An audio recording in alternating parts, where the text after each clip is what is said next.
Mark রচিত মঙ্গল সমাচার 4 অধ্যায়ের 35 পদ থেকে 41 পদ পর্যন্ত। প্রকৃতির উপর যিশুর আধিপত্য। সেদিন সন্ধ্যা হলে তিনি তার শিষ্যদের বললেন, চলো এবার আমরা সাগরের ওপারে যাই। তাই লোকেদের ছেড়ে শিষ্যেরা যে নৌকায় যিশু এতক্ষণ ছিলেন সেই নৌকায় করে তাকে সেখান থেকে নিয়ে চললেন। আরো কয়েকটি নৌকা তার সঙ্গে সঙ্গে চলল।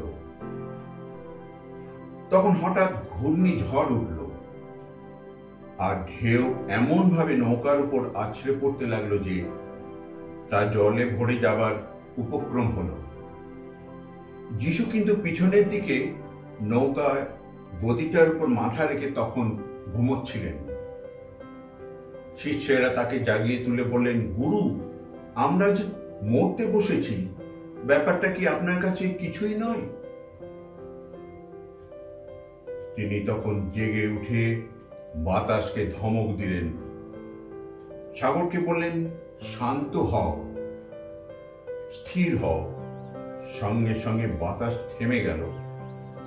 চারিদিকে নেমে এলো এক গভীর স্তব্ধতা। যিশু তখন শিষ্যদের বললেন, এত ভয় কিসের? এখনো কি তোমাদের মধ্যে বিশ্বাস জেগে ওঠেনি? তাদের মন এক আশ্চর্য ভীতিতে ভরে উঠল। তারা নিজেদের মধ্যে বলা বলি করতে লাগলেন, তাহলে ইনি কে? বাতাস আর সাগরও যে দেখছি এর কথা শোনে। এই হলো প্রভুর বাণী।